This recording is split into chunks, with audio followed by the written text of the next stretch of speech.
सत श्री अकाल, तुसीं वेख रहे हो न्यूज़ 18 पंजाब हरियाणा हिमाचल। मैं नवजोत कौर। बुलेटिन में सब तो पहला गल करांगे बेअदबी मामले की, जिसनूं लैके एक वड्डा खुलासा होया। बेअदबी मामले दे विच नवीं SIT वल्लों वड्डा खुलासा किया गया। डेरा प्रेमियां ने बदले तहत श्री गुरु ग्रंथ साहिब की बेअदबी की सी। एक खुलासा सामने आया है। डेरा मुखी के अपमान के बदले एक कार्रवाई की गई सी। IG परमार वाली SIT ने इस मुतलक खुलासा किया। पहली जांच दे विच भी कुछ अजिहे ही तथ्य सामने आए सी और नवीं SIT ने हुण 6 डेरा प्रेमियां नूं गिरफ्तार करके इन्हां दा रिमांड हासिल किया, जिस तो बाद ये तमाम खुलासे किए गए ने। बुरज जवाहर सिंह वाला चो पावन स्वरूप की चोरी हुई सी। 2015 दे विच पूरी घटना वापरी सी। 1 जून 2015 नूं पावन स्वरूप की चोरी हुई सी और बीते दिन यानी कि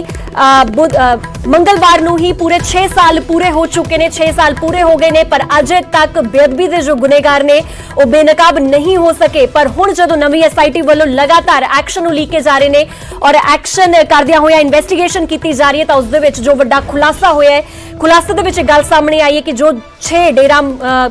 प्रेमियां नूं गिरफ्तार किया गया सीगा, उन्हां दा रिमांड जदों हासिल किया गया तो उस तो बाद जांच नूं अगे वधाया गया, पुछगिछ की गई और पुछगिछ दे विच ये वड्डे खुलासे सामने आए ने कि डेरा प्रेमियां ने बदले दे तहत गुरु ग्रंथ साहिब की बेअदबी नूं अंजाम दिता। डेरा मुखी के अपमान के बदले वजों ये बेअदबी की गई सी। IG परमार वाली SIT वालों एक खुलासा किया गया। हालांकि जो पहली जांच सामने आई सी, पहली जांच दे विच भी अजिहे ही तथ्य सामने आए सी पर उस तो बाद इन्हां नूं रिहाई दे दित्ती गई। तो वड्डा सवाल कि जदों यही क्राइटेरिया जो पहली SIT वालों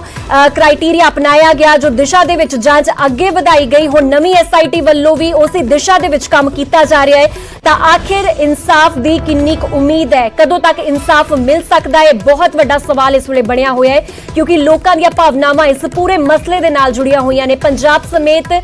जिन्ने भी पंजाबी या फिर कह सकते कि नॉन पंजाबी भी जो पूरी दुनिया दे विच वसदे ने, जो भी इस खबर दे नाल सरोकार रखदे ने, उन्हां सारियां दी भावनावां इस पूरे घटनाक्रम दे नाल जुड़ियां होईयां ने। ते आखिर जदों 6 साल बीत चुके ने, तो 6 सालां बाद भी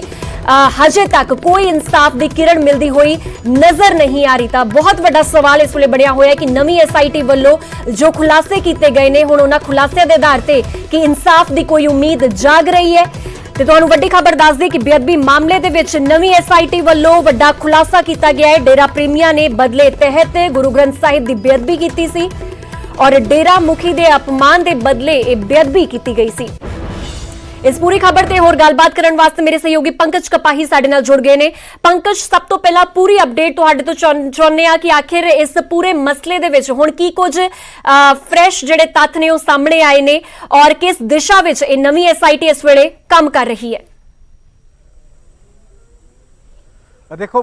पिछले दिनों के 6 डेरा प्रेमियों को जिहड़ा वा SIT ने गिरफ्तार किया सीगा। उन्हां तो जो पुछगिछ की गई, उन्हां तो जो तमाम जानकारी इकट्ठी की गई, तो उन्होंने कबूलिया कि किस तरीके दे नाल जो गुरु ग्रंथ साहब का जो स्वरूप है वो चोरी किया गया सीगा। उस तो बाद किवें बेअदबी की गई और उसकी वजह भी इन्हां 6 जिहड़े लोग गिरफ्तार होए ने, जिन्हां दा मैं जिक्र कर रहा, जिन्हां दे विच किहड़े-किहड़े नाम ने वो भी दर्शकों तक साझे करते हैं, क्योंकि 6 जिहड़े बाकायदा तौर पर डेरा प्रेमी जिहड़े ने वो 2 हफ्ते पहला गिरफ्तार जिहड़े ने वो इस SIT वालों किए गए सी, जिस विच सुखजिंदर सिंह सन्नी, शक्ति सिंह, रणजीत सिंह भोला, बलजीत सिंह, निशान सिंह, प्रदीप सिंह, इन्हां नूं ये 6 जिहड़े लोग ने इन्हां नूं गिरफ्तार किया होया सी। डेरा प्रेमी ने, ये डेरा प्रेमी ने और इन्हां ने SIT की इन्वेस्टिगेशन दे विच कबूल किया कि किवें और किवें स्वरूप जिहड़ा वा चोरी किया गया, उस तो बाद किवें बेअदबी हुई और इस दे पिछे सब तो वड्डी वजह इन्हां डेरा प्रेमियां ने दस्सिया है कि इस घटना तो पहला राम रहीम का अपमान होया सी। उस क्योंकि असीं ये भी देखा सीगा, पिछलियां जिहड़ियां SIT सीगियां उन्होंने भी इस गल का जिक्र किया सीगा कि इस पूरी घटना तो पहला एक समागम हुंदा है, उस समागम दे विच ये कहा जाता है कि राम रहीम दे लोकट उतार के सट दवो, क्यों और इस इलाके दे विच सब तो ज्यादा डेरा प्रेमी रहिंदे ने। उस वेले बहुत सारे लोकट उतारे गए सीगे, उस समय बहुत कुछ होया। उस तो बाद अपमान का बदला लैण दे लई ये सारा कुछ जिहड़ा वा एक पूरी रणनीति घड़ी गई, उसनूं अंजाम तक पहुंचाया गया और हुण SIT ने एक खुलासे जिहड़े ने वो अपनी इन्वेस्टिगेशन दे विच नवजोत कीते ने। जी ਪੰਕਜ ਕੀ ਲੱਗਦਾ ਹੈ ਕਿਉਂਕਿ ਪਹਿਲੀ ਐਸਆਈਟੀ ਵੱਲੋਂ ਵੀ ਇਹੀ ਖੁਲਾਸੇ ਕੀਤੇ ਗਏ ਸੀਗੇ, ਹਾਲਾਂਕਿ ਬਹੁਤ ਜ਼ਿਆਦਾ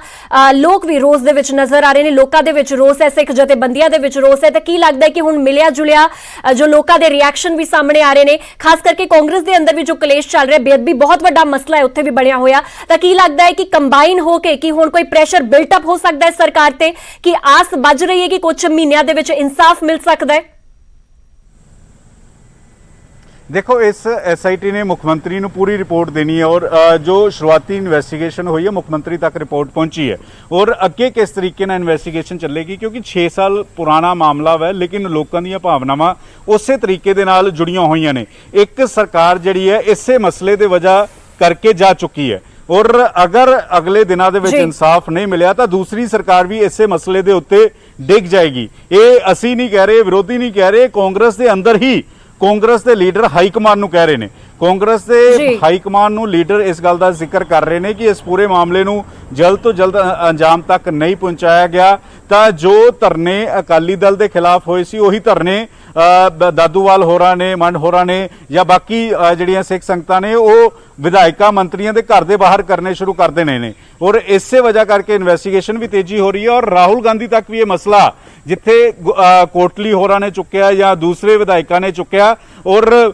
ਹੁਣ ਅਸੀਂ ਲਗਾਤਾਰ ਦੇਖ ਰਹੇ ਹਾਂ ਕਿ ਇਨਵੈਸਟੀਗੇਸ਼ਨ, ਕਿਉਂਕਿ ਇੱਕ ਬੇਅਦਬੀ ਮਾਮਲੇ ਦੇ ਵਿੱਚ ਐਸਆਈਟੀ ਬਣੀ ਹੈ ਔਰ ਇੱਕ ਉਸ ਤੋਂ ਬਾਅਦ ਜਦੋਂ ਸੰਗਤ ਧਰਨਾ ਦੇ ਰਹੀ ਸੀਗੀ ਤਾਂ ਕੋਟਕਪੂਰਾ ਦੇ ਵਿੱਚ ਗੋਲੀਆਂ ਚੱਲੀਆਂ ਸੀਗੀਆਂ, ਕੁਝ ਲੋਕ ਜ਼ਖਮੀ ਹੋਏ ਸੀ, ਕੁਝ ਲੋਕਾਂ ਦੀ ਮੌਤ ਵੀ ਹੋਈ ਸੀ, ਉਹ ਵੀ ਇਨਵੈਸਟੀਗੇਸ਼ਨ ਦੇ ਤਹਿਤ ਸੁਮੇਧ ਸੈਣੀ ਨੂੰ ਬੁਲਾ ਚੁੱਕੀ ਹੈ ਉਹ ਐਸਆਈਟੀ ਔਰ ਇਸ ਐਸਆਈਟੀ ਨੇ ਜਿਹੜੇ 6 ਡੇਰਾ ਪ੍ਰੇਮੀਆਂ ਨੂੰ ਗ੍ਰਿਫਤਾਰ ਕੀਤਾ ਵਾ ਉਹਨਾਂ ਨੇ ਕਈ ਸਾਰੇ ਖੁਲਾਸੇ ਕੀਤੇ ਨੇ ਔਰ ਸਭ ਤੋਂ ਵੱਡਾ ਖੁਲਾਸਾ ਇਹ ਹੈ ਕਿ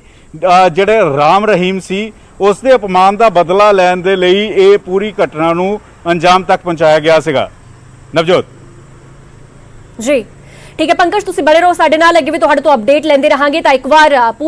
ਇਸ ਪੂਰੇ ਮਾਮਲੇ ਦੇ ਨਾਲ ਜਾਣੂ ਕਰਵਾ ਦਿੰਦੇ ਆ। ਬੇਅਦਬੀ ਮਾਮਲੇ ਦੇ ਵਿੱਚ ਇੱਕ ਵੱਡੀ ਅਪਡੇਟ ਸਾਹਮਣੇ ਆਈ ਹੈ, ਨਵੀਂ ਐਸਆਈਟੀ ਵੱਲੋਂ ਖੁਲਾਸੇ ਕੀਤੇ ਗਏ ਨੇ, ਵੱਡੇ ਖੁਲਾਸੇ ਕੀਤੇ ਗਏ ਨੇ। ਜੋ ਤਸਵੀਰਾਂ ਤੁਸੀਂ ਇਸ ਵੇਲੇ ਟੀਵੀ ਸਕਰੀਨ ਤੇ ਦੇਖ ਰਹੇ ਹੋ, ਇਹ 6 ਡੇਰਾ ਪ੍ਰੇਮੀ ਨੇ ਜਿਨ੍ਹਾਂ ਨੂੰ ਗ੍ਰਿਫਤਾਰ ਕੀਤਾ ਗਿਆ ਸੀ 2 ਹਫ਼ਤੇ ਪਹਿਲਾਂ। ਇਹਨਾਂ ਦਾ ਰਿਮਾਂਡ ਹਾਸਲ ਕੀਤਾ ਗਿਆ, ਉਸ ਤੋਂ ਬਾਅਦ ਇਹਨਾਂ ਤੋਂ ਪੁੱਛਗਿੱਛ ਕੀਤੀ ਗਈ ਔਰ ਵੱਡੇ ਖੁਲਾਸੇ ਕੀਤੇ ਗਏ ਨੇ। ਤਾਂ ਸਭ ਤੋਂ ਵੱਡਾ ਸਵਾਲ ਇਸ ਵੇਲੇ ਇਹ ਬਣਦਾ ਹੈ ਕਿ ਜੋ ਪਹਿਲੀ ਐਸਆਈਟੀ ਵੱਲੋਂ ਜਿਸ ਡਾਇਰੈਕਸ਼ਨ ਦੇ ਵਿੱਚ ਕੰਮ ਕੀਤਾ ਜਾ ਰਿਹਾ ਸੀ, ਜਿਸ ਤਰ੍ਹਾਂ ਜਾਂਚ ਨੂੰ ਅੱਗੇ ਵਧਾਇਆ ਗਿਆ, ਉਸੇ ਦਿਸ਼ਾ ਦੇ ਵਿੱਚ ਇਹ ਦੂਜੀ ਐਸਆਈਟੀ ਵੀ ਇਸ ਵੇਲੇ ਕੰਮ ਕਰ ਰਹੀ ਹੈ, ਇਹ ਨਵੀਂ ਐਸਆਈਟੀ ਵੀ ਇਸ ਵੇਲੇ ਕੰਮ ਕਰ ਰਹੀ ਹੈ। ਤੇ ਆਖਿਰ ਇਨਸਾਫ ਦੀ ਕਿੰਨੀ ਕੁ ਉਮੀਦ ਇਸ ਵੇਲੇ ਲੋਕ ਆਸ ਕਰ ਸਕਦੇ ਨੇ ਕਿ ਇਨਸਾਫ ਕਦੋਂ ਮਿਲ ਸਕਦਾ ਹੈ, ਕਿਉਂਕਿ ਇਸ ਵੇਲੇ ਕੈਪਟਨ ਅਮਰਿੰਦਰ ਸਿੰਘ ਦੇ ਖੁਦ ਦੀ ਸਰਕਾਰ ਦੇ ਵਿੱਚ ਵੀ ਅਜਿਹੇ ਮੰਤਰੀ ਤੇ ਵਿਧਾਇਕ ਨੇ ਜੋ ਕਿ ਸਵਾਲ ਚੁੱਕ ਰਹੇ ਨੇ, ਆਪਣੀ ਸਰਕਾਰ ਤੇ ਸਵਾਲ ਚੁੱਕ ਰਹੇ ਨੇ ਕਿ ਜੇਕਰ ਇਨਸਾਫ ਲੋਕਾਂ ਨੂੰ ਨਹੀਂ ਦਿਵਾਇਆ ਗਿਆ, ਜੇ ਗੁਰੂ ਦੀ ਬੇਅਦਬੀ ਦਾ ਇਨਸਾਫ ਨਹੀਂ ਕੀਤਾ ਗਿਆ ਤਾਂ ਫਿਰ ਕਿਤੇ ਵੀ ਇਸ ਗੱਲ ਦੀ ਢੋਈ ਨਹੀਂ ਹੋਏਗੀ, ਮੁਆਫੀ ਨਹੀਂ ਮਿਲੇਗੀ। ਤਾਂ ਬਰਗਾੜੀ ਦੇ ਵਿੱਚ ਗੁਰੂ ਗ੍ਰੰਥ ਸਾਹਿਬ ਜੀ ਦੀ ਬੇਅਦਬੀ ਕੀਤੀ ਗਈ ਸੀ, ਪਵਿੱਤਰ ਗ੍ਰੰਥ ਦਾ ਜਿਹੜਾ ਬਾਕੀ ਹਿੱਸਾ ਸੀਗਾ ਸਾਰਾ ਉਹਨਾਂ ਦੀ ਬੇਅਦਬੀ ਕੀਤੀ ਗਈ ਸੀ। ਤਾਂ ਇਸ ਪੂਰੇ ਬੇਅਦਬੀ ਮਾਮਲੇ ਦੇ ਵਿੱਚ ਨਵੀਂ ਐਸਆਈਟੀ ਵੱਲੋਂ ਖੁਲਾਸਾ ਕੀਤਾ ਗਿਆ।